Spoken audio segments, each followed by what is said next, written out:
ఇవాళ ఈ పనికి మాలోళ్ళు ముగ్గురు, ఒకడు అవినాష్ గాడు, ఈ నత్తిపోకోడి గాడికి ఇక్కడే సంబంధం అండి. వీడికి ఒక లెటర్ చదవటం రాదు, తత్తదా బత్తదా అంటాడు వీడు. నా గురించి మాట్లాడతాడు. వీడు తినేది రక్తపు కూడు. వీళ్ళ బాబు సంపాదించినంత సెటిల్మెంట్ల డబ్బులు ఎక్కడి నుంచి వచ్చినాయి వీళ్ళకి? కాంప్లెక్స్లు, ఎకరాల భూములు, ఇవాళ బీసెన్ రోడ్లో కాంప్లెక్స్ ఎక్కడి నుంచి వచ్చినాయి వీళ్ళకి? ఏ వ్యాపారం చేసావు చెప్పు?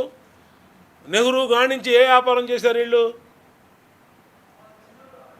ఒక వ్యాపారం చేసామండి మేము కష్టపడి, ఇగో సంపాదించుకున్న తప్పులేదు పని. ఏ వ్యాపారం చేశారు మీరు? ఏ వ్యాపారం చేయలే. ఆక్రమించుకోవటాలు, దౌర్జన్యాలు, హత్యలు, కిరాయి హత్యలు, మీ బతుకది. సరే, మీ బతుకు మీరు బతకండి, అది వేరు, మాకు సంబంధం లేదు, అది వేరే విషయం. కానీ మా జోలికి వచ్చి నువ్వు ఇంకా నేను రౌడీని, నా వెనకాల 10 మంది రౌడీ షీటర్లు ఉన్నారు, నేనేదో పీకుతానంటే తోలు తీస్తాను రే నత్తిపోకొడిగా. అరే పొట్టిన నీకు కూడా చెప్తున్నా ఎల్లంపల్లిగా, వీళ్ళ వల్ల ఇవాళ ప్రశాంతమైనటువంటి నియోజకవర్గం డిస్టర్బ్ అవుతుంది. 2 సంవత్సరాలు అనేక కార్యక్రమాలు చేశారు వైఎస్ఆర్ కాంగ్రెస్ పార్టీ. ఏ రోజైనా మేము వెళ్ళామా? ఏ రోజైనా మేము మాట్లాడామా? ఏ రోజైనా మేము వాళ్ళ పేరు ఎత్తామా? ఏదో పాపం వాళ్ళు 11 సీట్లు వచ్చినాయి, ఆ ప్రెస్టేషన్లో ఉన్నారు, సరే వాళ్ళు పాపాలు వాళ్ళు పోతారులని మాట్లాడుతుంటే మీరు రోడ్ల మీదకి వచ్చి మా నాయకుడు లోకేష్ గారిని బండబూతులు. పోనీ విచారణకి సిద్ధం అన్నాక మేమేమైనా పారిపోతే, మీరన్న ఛాలెంజ్కి మేము వదిలేస్తే, మీరు పారిపోయారా అని చెప్పి తరుగుకుంటూ వస్తామని మా ఇంటి దగ్గర రావచ్చు, మా ఆఫీస్ దగ్గర రావచ్చు, లేదంటే మా నియోజకవర్గం రావచ్చు, ఎక్కడికైనా రావచ్చు. మేము మీ ఇంటి దగ్గరకు వస్తామని చెప్పాం, మీ పార్టీ ఆఫీస్కి వస్తామని చెప్పాం. దాని మీద లేదు, చర్చ లేదు. దాని మీద వివరణ ఇచ్చాం. 18,000 డిఎస్సి ఉద్యోగాల మీద చక్కగా ఉద్యోగాలు చేసుకుంటున్నారు 8 నెలల నుంచి. వాళ్ళు ఎంతో కష్టపడి పిల్లలు, వాళ్ళందరూ యువకులు ఉద్యోగాలు తెచ్చుకుంటే నీకేంటి కడుపుమంట? నీ గ్రూప్ 1లో లాగా ఇక్కడ ఏమన్నా అవినీతి జరిగిందని, పచ్చ కామెంట్లోడికి ఊరంతా పచ్చగా వచ్చిందని నీకేమన్నా బాధ? దాడులు చేశారు బోండావమ్మ. ఎవడు మీద చేశాడండి దాడులు? నీకులాగా పట్టాభి ఇంటి మీద దాడి చేసినట్టు పట్టాభిని ఏ విధంగా ఇంటి మీద దాడి చేశారో రాష్ట్రం మొత్తం చూసింది. చంద్రబాబు నాయుడు గారి ఇంటి మీదకి దాడి చేశారు, ఏ విధంగా చేశారో ఊరంతా చూశారు. పార్టీ ఆఫీస్ మీద దాడి చేశారు, తెలుగుదేశం పార్టీ ఆఫీస్ మీద. ఇదే నత్తిపండుగాడు బ్యాచ్ అంతా, ఈ చిల్లర రౌడీలు అందరూ వెళ్ళి మీ ఎవరూ లేనప్పుడు ఉంటే ఆ రోజు చెప్పేవాళ్ళు మీ సమాధానం.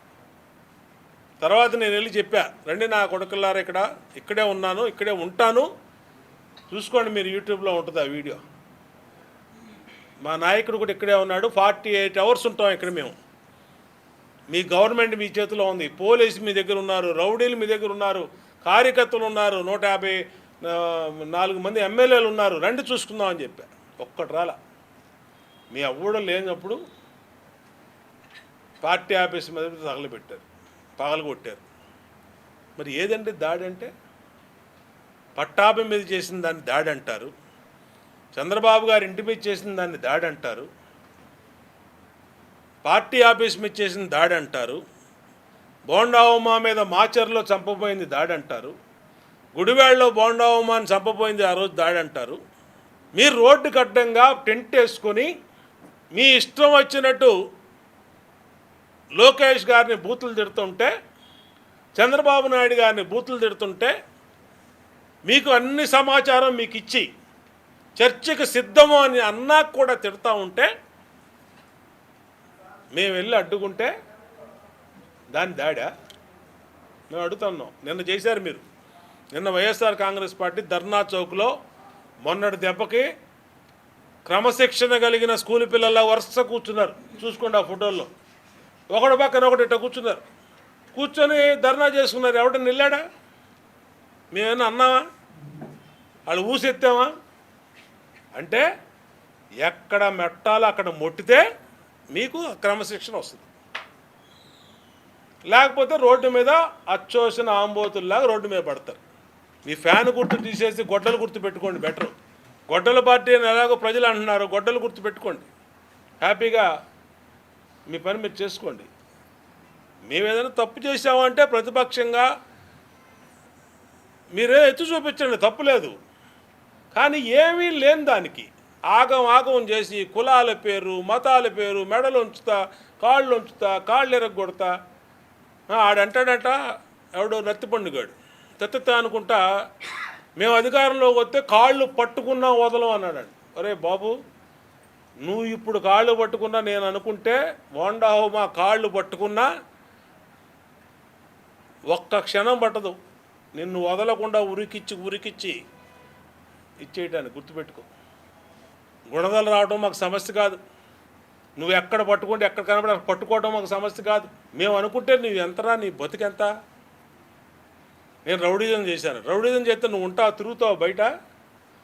నువ్వు స్వేచ్ఛగా ఇలాగ వస్తావా? నువ్వు స్వేచ్ఛగా లెర్నింగ్ సెంటర్లోకి వచ్చి బోండావమా మెడలో ఉంచని ఉంచుతా అని చెప్పి మళ్ళీ మీరు అక్కడి నుంచి వెళ్తారా? కాబట్టి బోండావమా ఎప్పుడు పద్ధతిగా ఉన్నాడు. మీరే అనవసరంగా కెలికి వాసన చూసుకుంటున్నారు.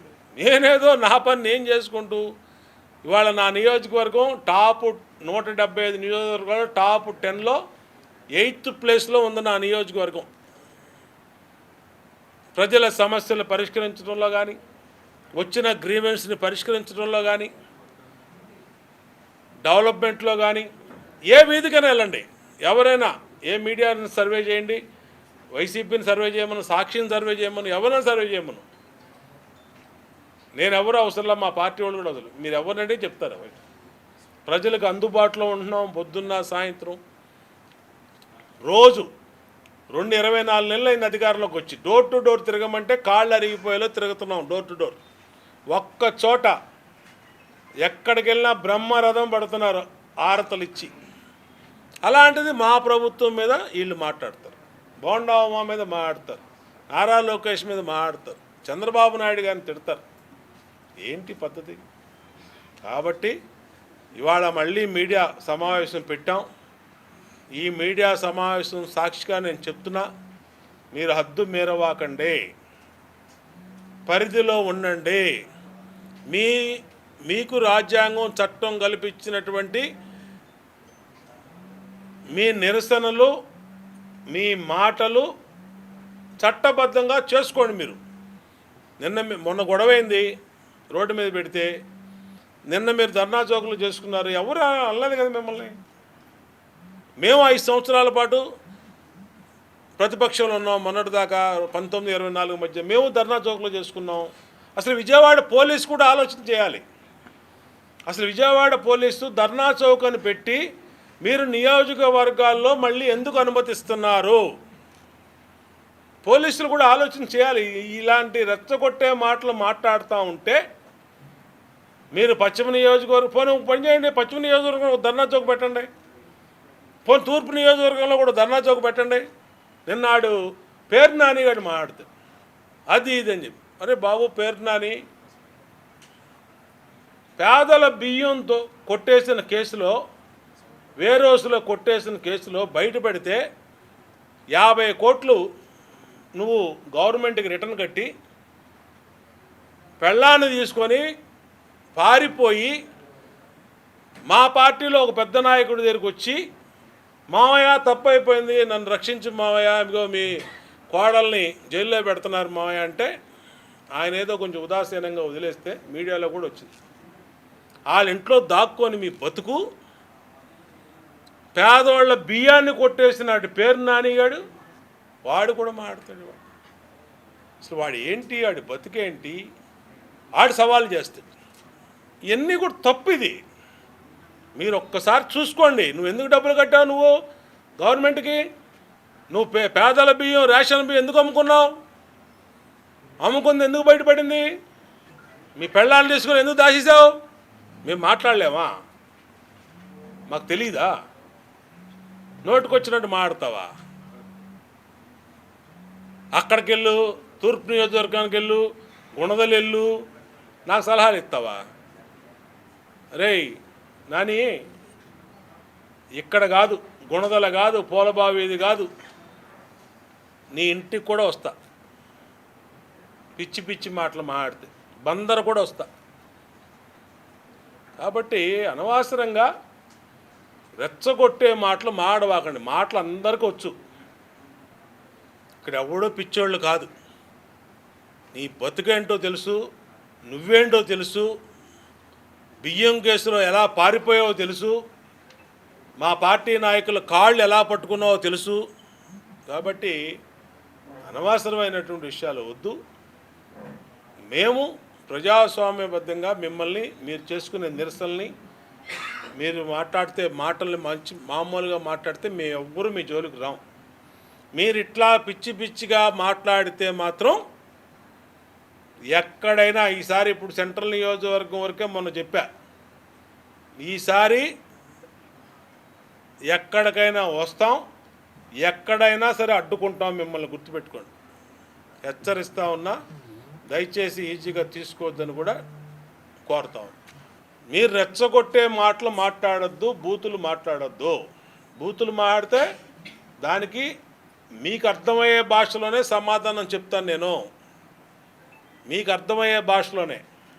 అందుకనే ఇంత గట్టిగా సమాధానం చెప్పింది. పేరు నానిగాడికి చెప్పా, దేవినేని అవినాష్ గాడికి చెప్పా, ఈ పొట్టినాయాలు వెల్లంపల్లి గాడికి చెప్పా, మళ్ళా అది విష్ణువుకి చెప్పా. వీళ్ళందరికీ చెప్తానికి కారణం అదే.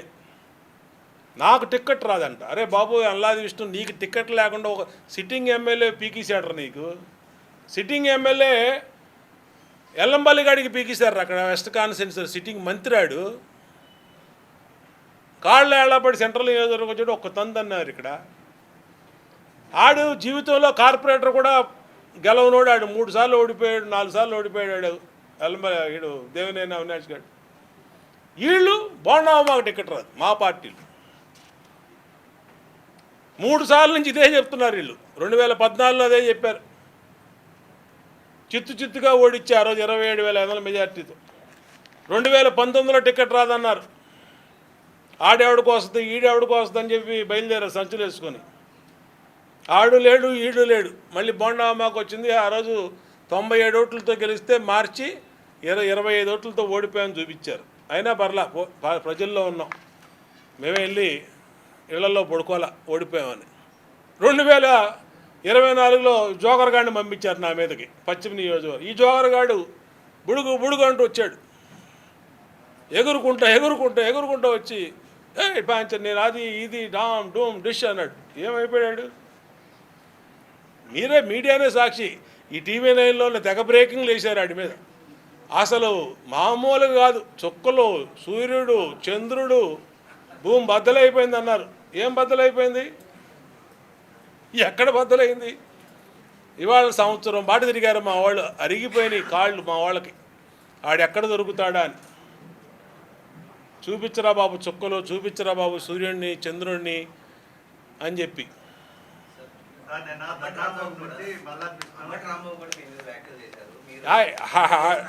ఆడొక బఫూన్ గాడు.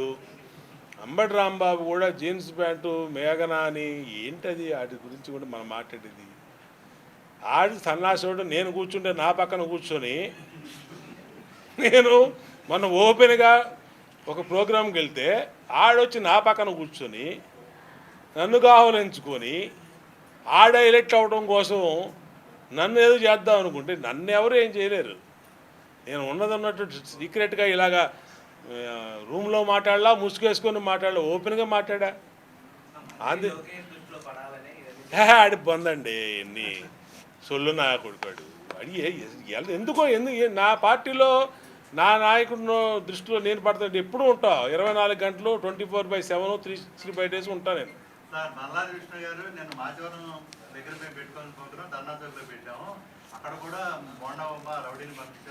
ఖచ్చితంగా తన్నేవాళ్ళు అక్కడ పెట్టుంటే డౌటే లేదు. మళ్ళీ దీంట్లో ఏం మొహమాటంలో సీక్రెట్ ఏం లేదమ్మా. నేను చెప్తున్నా, నువ్వు ధర్నా చౌక్ కాకుండా సెంట్రల్ నియోజకవర్గంలో ఎక్కడైనా పెడితే మాత్రం నీకు తప్పదు. మొహమాటం ఉంది దీంట్లో. మళ్ళీ ఆడు చెప్పాల్సిన నేనే చెప్తున్నా. మరి రమ్మను, లేదా వెళ్దాం పదా, కొన్ని అడుగు ఫోన్ చేసి కనుక్కో. ఇప్పుడు రెడీగా ఉన్నాడంటే బోండా గారు వస్తాడంట, రమ్మన్నాడు, అడుగు, నువ్వే అడుగు ఫోన్ చేసి. రమ్మంటే ఇప్పుడు వెళ్దాం, పోనీ తీసేమను. సార్, సీఎం చంద్రబాబును కలిసిన తర్వాత మీరు ఒక ఫైర్ మొదలైంది ఏంటి అంటే సీఎం గారు ఇచ్చిన మీతో మాట్లాడి? నేను ఎన్ని కాదమ్మా, నేను 100 మాట్లాడతా, 45 నిమిషాలు మాట్లాడా, 100 విషయాలు ఉంటాయి.